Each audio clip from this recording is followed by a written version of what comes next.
आप सभी का स्वागत है प्यारे स्टूडेंट्स मेरे इस यूट्यूब चैनल में। आज हम चर्चा करेंगे पीजी सेमेस्टर 2 के स्टूडेंट के लिए, चूँकि उनका एग्ज़ाम है कल CC6 का, और वो जैसे कि रिसर्च से संबंधित है, शोध का पेपर है। शोध से संबंधित आपको प्रश्न पूछे जाएंगे कि शोध क्या चीज़ है, शोध किसे कहते हैं, शोध का अर्थ क्या है। तो इसमें क्या क्या आपके लिए इम्पोर्टेंट होता है, बहुत कम समय में एक बार मैं आपको समझाने का प्रयास करता हूं कि कौन कौन से वैसे महत्वपूर्ण टॉपिक हैं जिनको आपको थोड़ा सा पढ़ लेना है। मैं आपको समझा दूं। शोध अभिक्षमता, अनुसंधान जिसको बोलते हैं, अनुसंधान रिसर्च, री प्लस सर्च। री मतलब क्या होता है, बार बार, और सर्च मतलब क्या होता है, खोज। यही हो गया अनुसंधान। ठीक है, खोज क्या करना है, सत्य की खोज करना है। ठीक है, क्या करना है, सत्य की खोज करना है। अर्थ एवं परिभाषा की हम बात करें तो किसी विषय की विधिवत एवं वैज्ञानिक खोज जो है वो शोध है। दूसरा इंपॉर्टेंट इसकी परिभाषा दे सकते हैं, ज्ञान के किसी क्षेत्र में नई अवधारणाओं का निर्माण अथवा पुरानी विदित अवधारणाओं की जांच भी शोध है। तीसरा इंपॉर्टेंट इसका अर्थ दे सकते हैं, सही तथ्य प्राप्त करने के लिए अन्वेषण। चौथा इसका अर्थ बता सकते हैं, वैज्ञानिक पद्धति पर आधारित होता है। पांचवा है, अन्वेषण वैज्ञानिक पद्धति पर आधारित वस्तुनिष्ठ होता है। छठा, नए सिद्धांत का प्रतिपादन अथवा समस्या का समाधान है ना। यानी इसमें क्या क्या चीज़ होगा, वैज्ञानिक पद्धति है तो क्रमबद्धता होगा, जांच की पद्धति होगी, जांच योग्य होगा। ठीक है, शोध का उद्देश्य इंपॉर्टेंट है, ऑब्जेक्टिव ऑफ रिसर्च। और ऑब्जेक्टिव ऑफ रिसर्च में क्या है, ज्ञान का विकास, बौद्धिक विकास, है ना, ज्ञान, यानी ज्ञान का जो है सो पिपासा जो है उसको शांत करना, कि खोजना, आप कोई चीज़ ढूंढ रहे हैं उसको आप खोजने के लिए कर रहे हैं, आपका लक्ष्य होना चाहिए। यानी शोध का उद्देश्य क्या है, आपका जो गोल है, आप जो प्राप्त करना चाहते हैं उसी को तो ढूंढ रहे हैं। समस्या का समाधान, आप जो समस्या निर्धारित किए हैं उसी को तो समाधान करने के लिए ही आपका तो लक्ष्य है। अब इसमें देखिए, शोध के विभिन्न सैद्धांतिक एवं व्यवहारिक उद्देश्य होते हैं। सैद्धांतिक क्या है, संक्षिप्तीकरण यानी सार। दूसरा है ज्ञान की कमी का वर्णन, तथ्यों की भविष्यवाणी, तथ्यों का वर्गीकरण। और व्यवहारिक क्या है, ज्ञान का विकास, प्रक्रियात्मक अध्ययन, सिद्धांतों की खोज, अवधारणाओं का विकास, ये आपका व्यवहारिक है। अन्य उद्देश्य क्या है शोध का, ज्ञात से अज्ञात की खोज, ज्ञात से जो है अज्ञात, जो चीज़ जान नहीं रहे उसको खोजना, वैज्ञानिक प्रक्रिया से प्रश्नों के उत्तर की खोज, छिपे अनदेखे सत्य की खोज, सिद्धांत प्रतिपादन एवं उनकी वैधता की जांच, नियमों का सामान्यीकरण, नवीन तथ्यों की खोज, परिकल्पना की पुष्टि।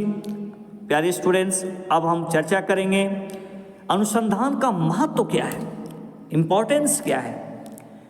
समय की बचत, संपूर्ण जनसंख्या न्यास समस्त के स्थान पर प्रदर्शन का अध्ययन, प्रतिफल की सत्यनिष्ठा एवं विश्वसनीयता होती है। इसका अनुसंधान का इंपॉर्टेंस होता है कि जो हम प्राप्त करते हैं उसमें सत्यनिष्ठा होती है, विश्वसनीयता होती है। विभिन्न अनुसंधान प्रारूप का अध्ययन एवं समझ विकसित होता है। विस्तृत आंकड़ों की जांच की तकनीक मिलना, समस्या समाधान के लिए उत्तम योजना है।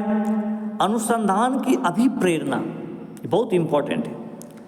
अभिनव एवं रचनात्मक कार्य करने के लिए बौद्धिक संतुष्टि, मानव जाति एवं समाज के लिए अर्थपूर्ण एवं महत्वपूर्ण योगदान, अनसुनी समस्याओं को सुलझाना एवं हल करने का चुनौती का आनंद।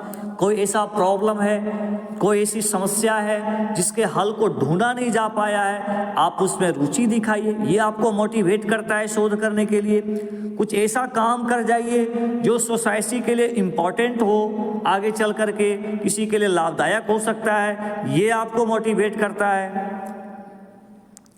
डिग्री, आर्थिक लाभ, नौकरी एवं सम्मान, आप आप मान लीजिए शोध कर रहे हैं, रिसर्च कर रहे हैं, उसमें मोटिवेट कर रहा है कि भाई डिग्री ले जाएंगे तो मुझे नौकरी लगेगी, अच्छे जॉब मिलेंगे, अच्छे वेतन मिलेंगे, ये भी आपको अभिप्रेरणा करता है। अनुसंधान की विशेषता अब हम लोग देखेंगे, इसमें क्या है, निष्पक्षता। अनुसंधान की विशेषता में सबसे इंपॉर्टेंट है निष्पक्षता। बाह्य कारक अथवा पक्षपात से अभिप्रभावित होना चाहिए, निष्पक्षता होना चाहिए, विश्वसनीयता होना चाहिए, शोध कार्य विषय संगत एवं निरीक्षण योग्य होना चाहिए। तीसरा जो इनकी विशेषता है, निरीक्षण एवं जांच के लिए विश्वसनीयता गुणांक का प्रयोग करते हैं। इसमें वैधता होना चाहिए, शोध प्रक्रिया सुव्यवस्थित एवं सटीक होनी चाहिए, प्रक्रिया में प्रयोग सुनिश्चित उपकरण एवं तकनीक जो मापन त्रुटियों से युक्त है ना, त्रुटि उसमें नहीं हो, वैसा जो है सो उसकी मतलब मापदंड होना चाहिए। आगे है सामान्यीकृत योग्य, शोध के परिणाम सिद्धांत का प्रतिपादन करने पर आधारित, अर्थात परिणाम एक नियम बने जो सर्वथा प्रयुक्त योग्य हो, यानी ऐसा नियम बने जो सभी उसको उपयोग, सब जगह उपयोग किया जा सके। ये सब इसका जो है सो वस्तुनिष्ठता बहुत इंपॉर्टेंट है। शोध जांच योग्य तथा आलोचनात्मक परीक्षणों एवं जांच की कसौटी पर खरा उतरे, वस्तुनिष्ठ होना चाहिए। वैज्ञानिक पद्धति, शोध प्रक्रिया कठोर प्रयत्न से उत्पन्न शुद्ध, सटीक एवं उपयुक्त वैज्ञानिक पद्धति एवं तकनीक पर आधारित हो। आगे है सुव्यवस्थित, गुणात्मक एवं परिणात्मक माप पद्धतियों की व्यवस्था तथा सुनिश्चित एवं परिष्कृत पद्धतियों का प्रयोग हो। पुनर्चक्रित, समस्या से आरंभ तथा समस्या पर समाज, तर्कपूर्ण एवं विश्लेषणात्मक, निगमनात्मक एवं आज्ञानात्मक तर्क नियमों पर आधारित हो, नियंत्रित हो, प्रकार के प्रभाव से युक्त बहुकारी प्रभाव न कर सके, अनुकरणीय हो, पुनः अनुसंधान, पुनः निरीक्षण एवं मूल्यांकन चिंतन योग्य हो, अनुकरणीय हो। ठीक है, ये सब चीज़ों बहुत इंपॉर्टेंट है, इसको थोड़ा सा ध्यान रखिएगा।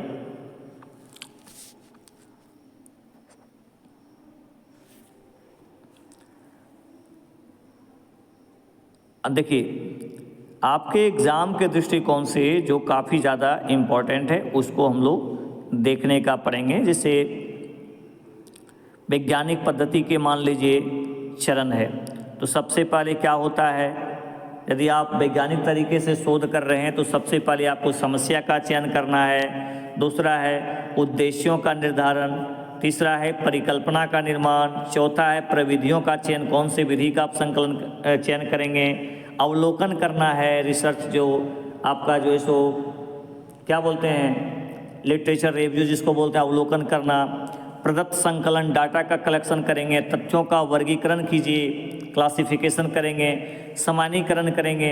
अनुसंधान का मुख्य उद्देश्य क्या होता है, समाज और मानव जाति की भलाई के लिए सिद्धांतों का सामान्यीकरण, समस्या का समाधान, ज्ञान का विकास और सिद्धांतों के सामान्यीकरण में ये तीन सम्मिलित होते हैं। कौन कौन सम्मिलित होते हैं, त्रिकोणीय विधि, इस विधि में कोई अनुसंधानकर्ता दो से अधिक विधियों का प्रयोग करे, प्रदत्त संकलन में तो उसे त्रिकोणमिति कहते हैं, त्रिकोणीय विधि कहते हैं। ठीक है, ध्यान देखिएगा।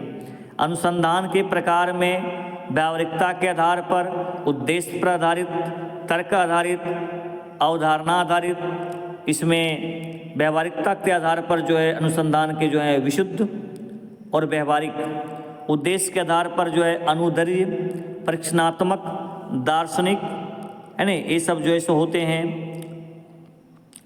और अनुदर्य में जो है ऐतिहासिक, व्यक्तिगत, अनुवांशिक इसमें आता है। उसके बाद देखिए क्रम अनुभागीय अनुसंधान में जो है वो सर्वेक्षण, मूल्यांकनात्मक, और सर्वेक्षण में क्या क्या आएगा, वर्णनात्मक, अन्वेषणात्मक, है ना, ये सब चीज़ आ जाएगा। मूल्यांकनात्मक में देखो विश्लेषणात्मक भी आएगा। तर्क आधारित क्या होगा, निगमनात्मक और आज्ञानात्मक। अवधारणा आधारित क्या होगा, वैचारिक और अनुभव। ये सब कुछ जो है सो पार्ट हैं जिसको थोड़ा सा देख लीजिएगा।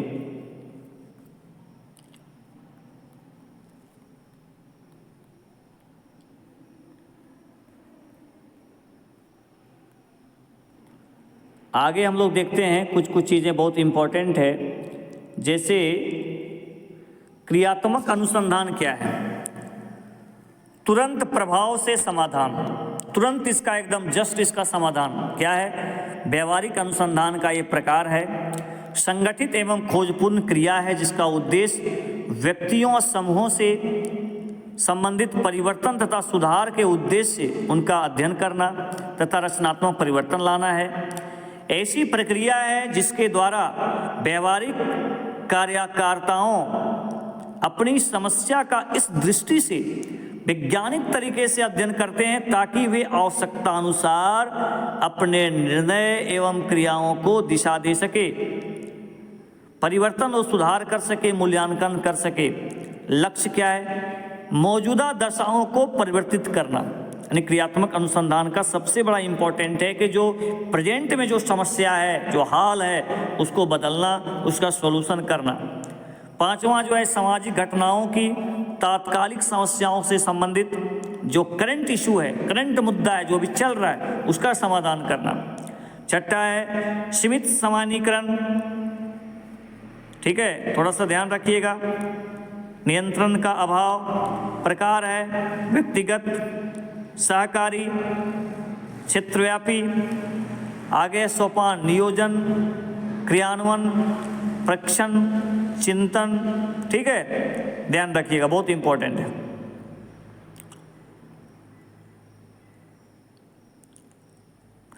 अब एक बहुत इंपॉर्टेंट चीज है, ऐतिहासिक अनुसंधान क्या होता है। हिस्टोरिकल जिसको बोलते हैं, हिस्टोरिकल रिसर्च, अतीत के आधार पर वर्तमान समय में घटित होने वाली घटनाओं को समझने का प्रयास तथा भविष्य के लिए सतर्क रहना, यही तो है। अतीत कोई घटना कोई हुआ है, उसको हम लोग देखते हैं, समझते हैं, वर्तमान समय में घटित घटना होने वाली घटनाओं के समझने का प्रयास करते हैं तथा भविष्य के लिए हम सतर्क रहते हैं। यह एक प्रकार का वर्णनात्मक एवं अनुदर्य शोध है जो कार्यांतर शोध है। यह एक प्रकार का गुणात्मक शोध है, ऐतिहासिक समस्याओं का वैज्ञानिक विश्लेषण है, शिक्षा, मनोविज्ञान अथवा अन्य सामाजिक विज्ञानों के चिंतन को नई दिशा देने व नीति निर्धारण में सहायता करता है। छठा है किन परिस्थितियों में, किन कारणों में व्यक्ति अथवा समूह ने एक विशेष प्रकार का व्यवहार किया तथा उसका व्यक्ति या समाज पर प्रभाव का अध्ययन। एग्जाम्पल, नाजी जर्मनी में हुए प्रलय का अध्ययन, कारण एवं प्रभाव, भारत में व्यापार एवं श्रमिक संघों का विकास का अध्ययन, ब्रिटिश काल से आधुनिक काल में शिक्षा प्रणाली का विकास। परिकल्पना नहीं बनाई जाती, इसमें परिकल्पना जो है नहीं बनाई जाती। अब देखिए नैदानिक अनुसंधान क्या होता है, किसी समस्या के निदान की खोज, किसी रोग समस्या का अनुभव का पता लगाना एवं उसके उपचार की खोज। यह एक व्यक्ति विशेष अध्ययन तथा आधारभूत सहसंबंधों का गहन अध्ययन का प्रयास है। परिदर्श छोटे आकार का तथा गहन प्रदत्त संग्रहण उपकरणों का प्रयोग है। उदाहरण, चिकित्सा क्षेत्र में किए गए सभी जो चिकित्सीय नैदानिक अनुसंधान के अंतर्गत आते हैं। आगे हम लोग चर्चा करेंगे, थोड़ा सा देख लीजिए। वर्णनात्मक विवरणात्मक अनुसंधान क्या है, अध्ययन की समस्या विषय के संबंध में सत्य, प्रमाणित तथा अथात सामग्री एकत्र करके उनका क्रमबद्ध, तार्किक तथा व्योधन वर्णन, घटनाओं का विवरण, सामूहिकरण, वर्गीकरण, विश्लेषण। इस शोध में अवलोकन, साक्षात्कार, अनुसूची, प्रश्नावली तथा अन्य प्रदत्त सामग्री एकत्र करते हैं।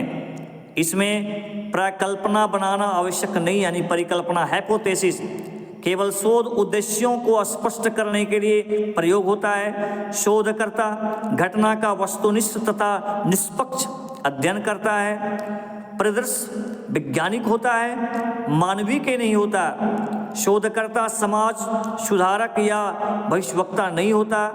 अनुसंधानकर्ता क्या है का अध्ययन करता है, क्या होना चाहिए का नहीं। तथ्यों तथा एकल सूचनाओं का क्रमरेह वर्णनात्मक तथा विवरणात्मक रूप से लेबद्ध किया जाता है। इस थोड़ा सा ध्यान रखिएगा, बहुत इंपॉर्टेंट है।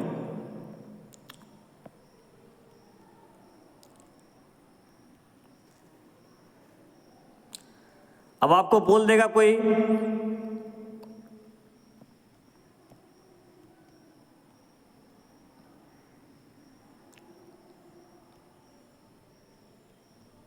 शोध प्रक्रिया, ठीक है, शोध रिसर्च प्रोसेस क्या होता है, अनुसंधान के चरण क्या क्या होते हैं। सबसे पहले है शोध समस्या का निर्धारण, गहन साहित्य सर्वेक्षण, परिकल्पना का निर्माण, शोध प्रारूप का निर्माण, निर्देशन प्रारूप निर्धारण, आंकड़ा का संकलन, प्रदत्तों का विश्लेषण, प्रकल्पना का परीक्षण, सामान्यीकरण का विवेचन, ठीक है, परिणामों का प्रस्तुतिकरण, रिपोर्ट लेखन जिसको बोलते हैं, ठीक है, थोड़ा सा ध्यान रखिएगा, बहुत इंपॉर्टेंट।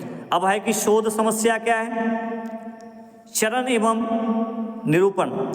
शोध का प्रथम सोपान है ये शोध समस्या, यानी आप शोध करने जा रहे हैं, कुछ समस्या है तब तो आप शोध करने जा रहे हैं, यही तो शोध समस्या है। शोध समस्या की पहचान, इसी से संपूर्ण अनुसंधान प्रक्रिया का संचालन होता है। समस्या की गंभीरता, आवश्यकता की गहनता और साधनों की उपलब्धता पर निर्भर करती है। शोध समस्या का निरूपण शोधकर्ता की बौद्धिक प्रक्रिया और उसकी सृजनशीलता पर निर्भर करता है कि आप कैसे शोध समस्या का निर्धारण करते हैं। ये डिपेंड करेगा कि आपका बौद्धिक स्तर कितना ऊंचा है।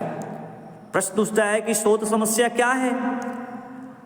आवश्यकता की संतुष्टि, हमको कोई चीज नीड्स है, आवश्यकता की संतुष्टि के मार्ग में बाधा ही तो समस्या है।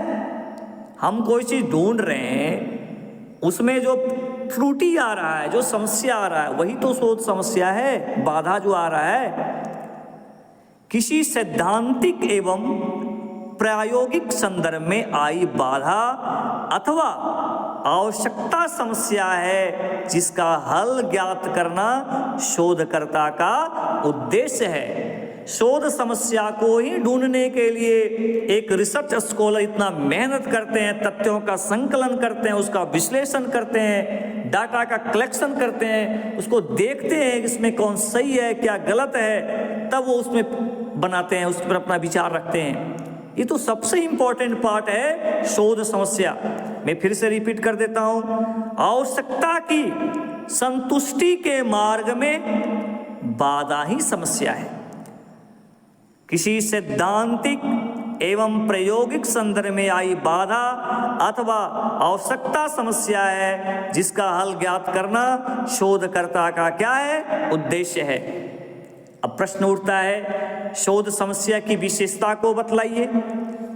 पहला है कि समस्या स्पष्ट और मूर्त रूप से हो, समस्या योग्य हो, यानी वैसा हो जो योग्य हो। तीसरा है समस्या के लिए उचित परिकल्पना बन सके, तभी उसका हल संभव है। अब ऐसा शोध समस्या क्रिएट कर लिए जिसका हल संभव नहीं है, तो वो शोध समस्या की विशेषता नहीं हो। समस्या के लिए उचित परिकल्पना हो, आपके मन में उसके प्रति कोई विचार जागे, ऐसा शोध समस्या होना चाहिए। चौथा इंपॉर्टेंट इसकी विशेषता है समस्या नवीन हो तथा शोधकर्ता की रुचि अनुरूप हो। पांचवा है समाज उपयोगी एवं व्यवहारिक उपयोगिता हो। छठा है आवश्यक साधनों की उपलब्धता हो। सातवां है आंकड़ों और मापन हेतु परीक्षण होना संभव है। बहुत अधिक समय धन और मानव संसाधनों का अध्ययन ना हो, मतलब मानव संसाधनों का अपव्यय नहीं हो, मतलब बहुत ज़्यादा धन का खर्च ना हो ऐसा समस्या का हल करने के लिए, तो उस तरह का विशेषता इसकी नहीं है। समस्या के समाधान के संबंध में एक से अधिक विकल्प होने चाहिए जिससे सबसे प्रभावशाली विकल्प को चुना जा सके। प्यारे स्टूडेंट्स, अब प्रश्न उठता है कि समस्या के निरूपण के चरण क्या हैं? तो सबसे इंपॉर्टेंट है समस्या की उपयुक्त पहचान एवं व्याख्या करना। दूसरा है शोध समस्या की अन्वेषणी प्रकृति की जानकारी एवं स्पष्टीकरण। तीसरा है शोध समस्या के क्षेत्र का परिसीमन करना। चौथा है जिसमें समस्या का अध्ययन समय, धन एवं श्रम के अनुसार किया जा सके। समस्या से संबंधित विभिन्न समस्याओं, मान्यताओं एवं परिकल्पनाओं का स्पष्ट व सविस्तार वर्णन हो। समस्या के बाद में आने वाली पक्षों का स्पष्ट विवरण हो। अब है समस्या के स्रोत भी होना चाहिए। हमने समस्या ढूंढ लिया, उसका स्रोत भी तो होना चाहिए। पहला है ऐतिहासिक अभिलेखों द्वारा। दूसरा है विषय से संबंधित गोष्ठियों से उपलब्ध जानकारी। तीसरा है अनुसंधानकर्ता का स्वयं का अनुभव। चौथा है संबंधित साहित्य का अध्ययन करना। पांचवा है प्राध्यापकों एवं विशेषज्ञों की मदद। छठा है शिक्षा अनुसंधान में कक्षा, विद्यालय अथवा समाज स्वयं एक साधन है। सातवां है अनुसंधान से उत्पन्न समस्याएं। प्यारे स्टूडेंट्स, समस्या के परिभाषीकरण में सावधानियां बरतनी बहुत ही आवश्यक है। इसमें क्या है, ऐसे शब्दों का चयन किया जाए जिसका एक ही अर्थ है तथा अर्थ जो है वह स्पष्ट हो। जब आप समस्या के स्रोतों का सहारा लेंगे, शब्दों का प्रयोग करेंगे, चयन करेंगे, तो सावधानी रखना जरूरी है कि उसका एक ही अर्थ है और तथा स्पष्ट हो। परिभाषा कम शब्दों में अधिक से अधिक भावार्थ वाली हो, शोध के चरों का बोध हो सके तथा अवधारणाएं बनाई जा सके। चौथा है समस्या का सैद्धांतिक आधार हो। पांचवा है जिस विषय पर बहुत अधिक शोध किया जा चुका हो। छठा है विवादित शोध नहीं चुनना चाहिए, थोड़ा ध्यान रखिएगा। प्यारे स्टूडेंट्स, जहां से आपको ज़्यादा प्रश्न इंपॉर्टेंट पूछा जा सकता है वो है परिकल्पना, हाइपोथेसिस। शोध प्रक्रिया का द्वितीय सोपान है, बहुत इंपॉर्टेंट है। परिकल्पनाओं का प्रतिपादित करना। परिकल्पना शोध समस्या का संभावित समाधान होता है।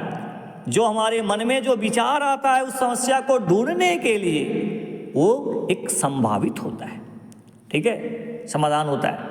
परिकल्पना ऐसे समाधान को प्रस्तुत करती है जिसकी पुष्टि प्रदत्तों के आधार पर किया जा सके, स्रोतों के आधार पर किया जा सके। जॉन डब्ल्यू बेस्ट के अनुसार परिकल्पना एक विचारयुक्त कथन है जिसका प्रतिपादन किया जाता है और इसे अस्थायी रूप से सही माना जाता है और निरीक्षण और प्रदत्तों के आधार पर, डाटा के आधार पर उसका विश्लेषण करके तथ्यों पर तथा परिस्थितियों के आधार पर व्याख्या की जाती है जो आगे शोध कार्यों का निर्देशन करता है, उसको एक नई दिशा देने का काम करता है परिकल्पना। शोध परिकल्पना की विशेषता क्या होती है, एकदम इसको ध्यान रखिएगा, एग्जाम में अच्छे से लिखिएगा। पहला है शाब्दिक कथन घोषणा के रूप में होता है। दूसरा है दो या दो से अधिक चरों का सामान्य अथवा कारण प्रभाव संबंध प्रकट करती है। नेक्स्ट विशेषता है इसका संबंध अतीत से नहीं होता, भविष्य की ओर संकेत करती है। वैज्ञानिक शोध कार्यों का आधार बनाती है। यह शोध समस्या का यह अस्थायी समाधान है, जैसा कि मैंने आपको बताया। इसकी पुष्टि से अस्थायी समस्या समाधान प्राप्त होता है। शोधकर्ता का क्षेत्र सुनिश्चित तथा सीमित हो जाता है। शोध को संवेदनशील बनाती है तथा उसे दिशा प्रदान करती है। कौन? परिकल्पना। परिकल्पना जो है शोध को संवेदनशील बनाती है तथा उसे दिशा प्रदान करती है। यह निगमनात्मक चिंतन पर आधारित होता है। अब है कि परिकल्पना जो होती है उसके स्रोत क्या हैं? शोध के क्षेत्रों का विश्लेषण तथा समीक्षा, प्रकाशित शोध कार्यों का समावेश, विचार गोष्ठियां, सेमिनार, सब अनुभव, अपना अनुभव, सिद्धांतों पर आधारित, मतलब परिकल्पना का जो निर्माण होगा उसका स्रोत क्या है, कहाँ से परिकल्पना निर्माण होगा, वो कौन कौन से ऐसे क्षेत्र हैं जो परिकल्पना निर्माण में मदद करते हैं। तो इसमें मैंने आपको बताया कि शोध के क्षेत्रों का विश्लेषण तथा समीक्षा, प्रकाशित शोध कार्यों का समावेश, विचार गोष्ठियां, सेमिनार, सब अनुभव, अपना अनुभव, सिद्धांतों पर आधारित। ठीक है, इसको थोड़ा सा देख लीजिएगा। स्वयं सिद्धि, परिकल्पना, तर्क साध्य तथा सिद्धांत के भेद। स्वयं सिद्धि क्या होता है? वे वैधानिक क्रिया तथा गणित सिद्धियों पर आधारित होती है। इन्हें क्रियात्मक विश्वास भी कहते हैं। इसकी पुष्टि नहीं की जाती। मनोविज्ञान के सिद्धांत, ईश्वर तथा आत्मा स्वयं सिद्धियां मानी जाती है। इन स्वयं सिद्धियों के आधार पर अन्य नए तथ्यों, सिद्धांतों की खोज में सहायता मिलती है। परिकल्पना समझ में आ गया? यह एक प्रकार से माना हुआ तर्क साध्य है, प्रस्तुत इसका परीक्षण, परंतु इसका परीक्षण किया जाना है। यह सही है अथवा नहीं, इसकी जांच की जाती है। यह संभावित सामान्यीकरण माना जाता है। वैज्ञानिक सैद्धांतिक आधार होता है। अवधारणाएं अथवा स्वयं सिद्धि परिकल्पना की पुष्टि में सहायक होता है। शोध की संपूर्ण क्रिया परिकल्पना के परीक्षण के लिए की जाती है। तर्क साध्य है ना। अब आगे हम लोग चर्चा करेंगे परिकल्पना के प्रकार। ध्यान दीजिएगा, बहुत बहुत इंपॉर्टेंट है यह टॉपिक। आपको यूजीसी नेट के एग्जाम में भी काफी उपयोग रहेगा, बहुत काम करेगा। देखिए, परिकल्पना के प्रकार हैं। विवरणात्मक परिकल्पना, इस प्रकार की कार्यवाहक परिकल्पना जिसमें विशेषताओं का विवरण है ना निरूपित किया जाता है। एग्जाम्पल, वर्तमान में दहेज हत्यारों का दर 26%, ये है आपका विवरणात्मक। सहसंबंधी परिकल्पना, दो चरों का कारण प्रभाव बनाने वाली परिकल्पना, दो चीजों चरों का जो है कारण प्रभाव बनाने वाली परिकल्पना होती है सहसंबंधी। जैसे वेतन की वृद्धि से व्यक्ति को लग्जरी वस्तुएं खरीदने की प्रवृत्ति में वृद्धि होती है। जब लोगों का वेतन बढ़ जाता है, पैसा आता है, तो ऐशो आराम की सामान लेने के लिए उसकी प्रवृत्ति बढ़ जाती है। इसी को बोलते हैं सहसंबंधी परिकल्पना। आगे है व्याख्यात्मक परिकल्पना, दो विभिन्न चरों के संबंधों की व्याख्या करने वाली परिकल्पना। एग्जाम्पल है बहिर्मुखी व्यक्तित्व का अधिगम, उपलब्धि पर सार्थक प्रभाव होता है। चौथा है सांख्यिकीय परिकल्पना, दो प्रकार की होती है। पहला है शून्य परिकल्पना, दूसरा है एकांतर परिकल्पना। अब हम लोग चर्चा करेंगे सांख्यिकीय परिकल्पना। सांख्यिकी न्यायादर्श का कथन है जो चरों की सार्थकता सांख्यिकीय परीक्षणों से करता है। प्रोफेसर आर्य रिसर्च द्वारा सर्वप्रथम इस परिकल्पना की वैज्ञानिक अन्वेषण द्वारा प्रयोग किया गया था। नेक्स्ट इंपॉर्टेंट जो है, बहुत इंपॉर्टेंट है, वह है शून्य परिकल्पना। दो चरों के मध्य कोई संबंध नहीं होने की परिकल्पना, इसे H लिखते हैं। दूसरा एकांतर परिकल्पना, यदि शून्य परिकल्पना निरस्त हो तो यह पूरक परिकल्पना की तरह कार्य करती है। प्रदत्तों के विश्लेषण तथा सार्थकता का परीक्षण करने में शून्य परिकल्पना की सहायता ली जाती है। शून्य परिकल्पना की पुष्टि करने में एकांतर परिकल्पना के संबंध में निर्णय लेने में सहायता मिलती है। दोनों परिकल्पना एक दूसरे के जो है पूरक होते हैं। ठीक है, तो ये बहुत इंपॉर्टेंट है, ध्यान रखिएगा। दिशा विहीन परिकल्पना, इसका प्रयोग केवल सांख्यिकी की सार्थकता के परीक्षण के लिए किया जाता है। इस प्रकार की परिकल्पना को नकारात्मक रूप से विकसित किया गया है। शोध समस्या, बालक तथा बालिकाओं की शैक्षिक प्रदर्शन का अध्ययन। बालक तथा बालिकाओं में समान शैक्षिक प्रदर्शन होता है। आगे दिशायुक्त परिकल्पना, बालिकाओं की अपेक्षा बालक बेहतर शैक्षणिक प्रदर्शन करते हैं। दिशाविहीन क्या होता है? ये तो दिशायुक्त परिकल्पना हो गया। दिशाविहीन परिकल्पना क्या होता है? शैक्षिक प्रदर्शन में लिंग एक प्रभावशाली कारण है जिसकी वजह से प्रदर्शन में अंतर होता है। शून्य परिकल्पना की स्वीकृति के अर्थात एकांतर परिकल्पना की निरर्थकता तथा शून्य परिकल्पना का निरस्त होना अर्थात एकांतर परिकल्पना की स्वतः स्वीकृति होना। परिकल्पना के चर हैं। वैज्ञानिक शोध कार्यों में चरों के महत्व दिया जाता है। चर वह राशि होती है जिसका मान परिवर्तनशील होता है। परिकल्पना चरों की भूमिका निर्धारित करती है। शोध के अनुसार चरों की भूमिका बदलती है। चरों के प्रकार हैं। पहला है स्वतंत्र चर, वह चर जो किसी वातावरण में क्रियाशील होता है और व्यवहार को प्रभावित करता है। यह वह कारक होता है जिसका मापन किया जाता है और प्रयोग द्वारा इसके प्रभाव का अध्ययन किया जाता है। आश्रित चर का परिवर्तन का कारण होता है, इसे प्रयोगात्मक चर भी कहा जाता है। शोध प्रश्न: कौन सी शिक्षण विधि छात्रों की अधिगम में सर्वाधिक प्रभावशाली है? स्वतंत्र चर शिक्षण विधि, आश्रित चर छात्र अधिगम।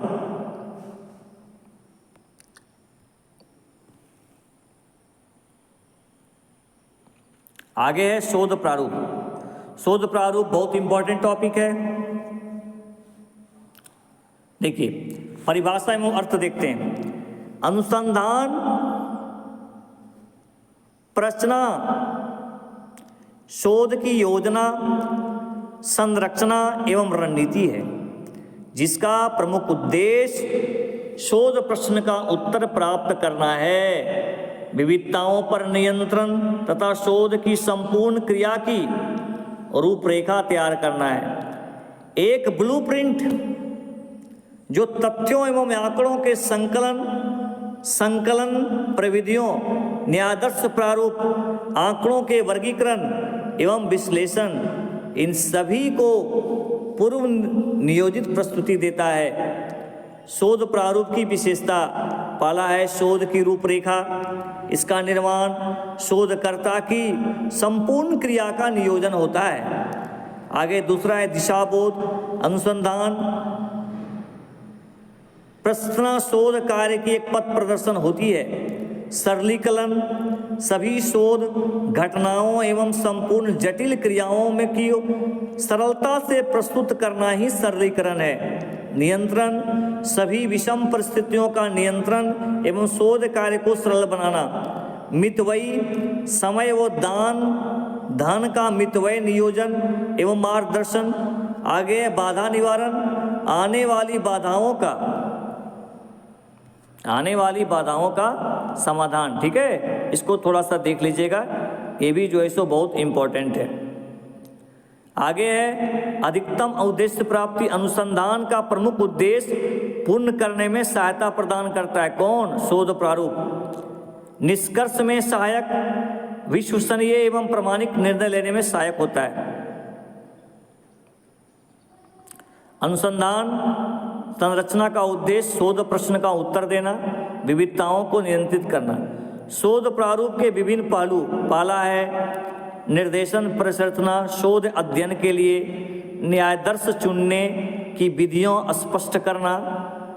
अवलोकनात्मक प्ररचना, वे परिस्थितियां और आधार जिनके तहत अवलोकन अध्ययन होता है का वर्णन। सांख्यिकीय प्ररचना, प्रदत्तों का सांख्यिकीय चित्रण, प्रदत्तों की संख्या, मात्रा एवं विश्लेषण से संबंधित विवरण। आगे है कार्यात्मक प्ररचना, निर्देशन, अवलोकनात्मक एवं सांख्यिकीय प्रवृत्तियों का क्रियात्मक एवं क्रियात्मक तकनीक का स्पष्टीकरण। अनुसंधान प्ररचना के नियमों का वर्गीकरण। पहला है प्रयोगात्मक अध्ययन प्ररचना, अप्रयोगात्मक अनुसंधान संरचना। ये सब जो है सो इम्पोर्टेंट है, याद रखिएगा। आगे हम चर्चा करेंगे सैंपलिंग, जिसको हिंदी में बोलते हैं निर्देशन। बहुत इंपॉर्टेंट है निर्देशन, आपको पूछा जा सकता है एग्जाम में। किसी शोध कार्य में तथ्यों का संकलन इसी शोध कार्य में तथ्यों का संकलन दो रूप में किया जाता है। पहला है संपूर्ण क्षेत्र का अध्ययन करके तथ्यों को संकलित करना। दूसरा है संपूर्ण क्षेत्र में से चुनी हुई कुछ इकाइयों का अध्ययन करना। अब तथ्य संकलन का देख लीजिए, इसकी संगणना विधि है, निर्देशन विधि है। तथ्यों का जो संकलन का जो तरीका है वो है आपका संगणना विधि, जिसको बोलते हैं जनगणना बोल सकते हैं, और दूसरा निर्देशन विधि, जिसको सैंपलिंग कर सकते हैं। अभी चर्चा कर लेते हैं इसको, बहुत इंपॉर्टेंट है, बहुत इंपॉर्टेंट है, इसको आप पढ़ लेंगे। सबसे पहले हम लोग चर्चा करते हैं संगणना विधि। एक जनसंख्या के सभी तत्वों की गणना और प्रत्येक तत्व के संबंध में प्राप्त की गई सूचना के आधार पर गुणों के निर्धारण को संगणना कहते हैं। लेकिन आपको एग्जाम में ये पूछा जाएगा कौन? सैंपलिंग। निर्देशन न्यायादर्श प्रतिविधि विधि, या संपूर्ण जनसंख्या की कुछ इकाइयों को विश्लेषण एवं निष्कर्ष के लिए चुना जाए तो यह परिदृश अध्ययन कहलाता है। निर्देशन में समग्र का एक भाग लेते हैं जो उस समस्या की आधारभूत विशेषताओं को उचित प्रतिनिधित्व करता है। निर्देशन विधि का प्रयोग सर्वप्रथम बाउले ने 1915 में किया अपने सामाजिक सर्वेक्षण में।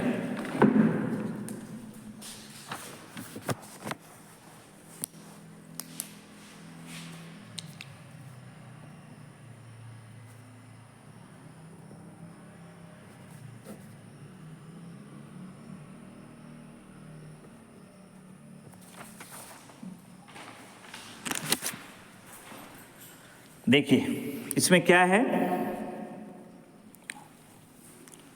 निर्देशन विधि का प्रयोग सर्वप्रथम बाउले ने 1915 में किया अपने सामाजिक सर्वेक्षण में। न्यायादर्श को समष्टि का लघु प्रतिनिधित्वकारी कहते हैं, लेकिन इसे संभव बनाने के लिए प्रतिदर्श चयन कहते हैं।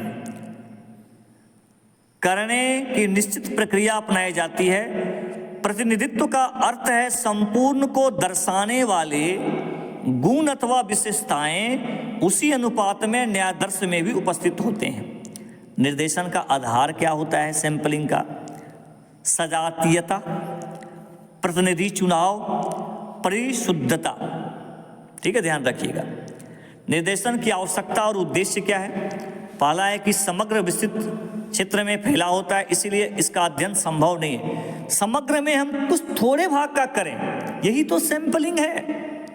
हम पूरा का नहीं कर रहे हैं, उसी का हम छोटा छोटा पार्ट में कर दिए ताकि हमको शोध समस्या को ढूंढने में सहायता मिली। दूसरा है क्यों आवश्यकता पड़ गई? आपको मैंने पहले बता दिया कि समग्र विस्तृत क्षेत्र में फैला होता है, इसलिए इसका अध्ययन संभव नहीं है। दूसरा है समय की बचत होती है।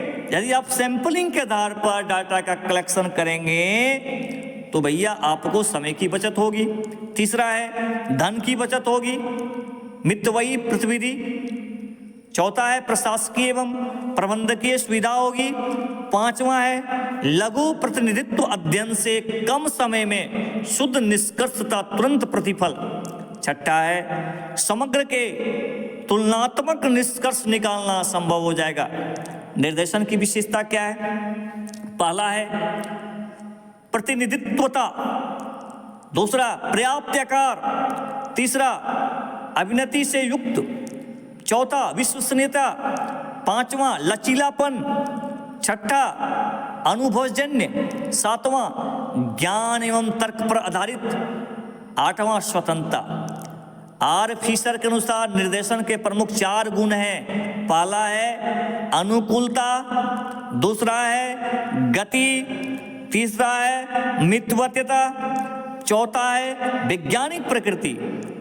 निर्देशन के प्रमुख चरण हैं। पहला है समग्र का निर्धारण। न्यायादर्श चुनने से पहले समष्टि जिससे न्यायादर्श चुनना है का निर्धारण अवश्य है, यानी एक संपूर्ण डाटा जहां से आपको निकालना है। सबसे पहले समग्र 2 प्रकार के होते हैं, निश्चित, दूसरा अनिश्चित। उपयुक्त निर्धारण भौगोलिक सीमाओं तथा संख्या के आधार पर होता है। दूसरा, निर्देशन इकाई का निर्धारण। तीसरा, निर्देशन न्यायादर्श आकार का निर्धारण। चौथा, निर्देशन सूची की रचना। पांचवा, निर्देशन पद्धति का चुनाव। न्यायादर्श चुनाव की पद्धति का चयन विभिन्न निर्भरताओं जैसे समग्र की प्रकृति, समस्या की प्रकृति, धन, समय और साधनों की उत्पन्नता, जिस विधि से समग्र का समुचित प्रतिनिधित्व अधिकाधिक हो वही पद्धति उपयुक्त मानी जाती है। निर्देशन की सीमाएं में क्या है? पक्षपात की संभावना रहती है। दूसरा, प्रतिनिधित्व पूर्ण चयन में कठिनाइयां होता है। तीसरा, विशिष्ट ज्ञान की आवश्यकता होती है। चौथा, पर्याप्त अनुभव की आवश्यकता होती है। अब निर्देशन के प्रकार कौन कौन है? संभाव्य निर्देशन, असंभाव्य निर्देशन, मिश्रित निर्देशन। ठीक है, तो इसका हम PDF आपको भेज देंगे, इसको देख लीजिएगा। प्यारे स्टूडेंट, बहुत इंपॉर्टेंट टॉपिक है, इसको आप थोड़ा सा देख लेंगे और कोई दिक्कत हो इसका PDF हम ग्रुप में भेजे हुए हैं पहले से भी, लेकिन एक बार उसको आप देख लीजिएगा। बहुत धन्यवाद। Please like and subscribe my YouTube channel.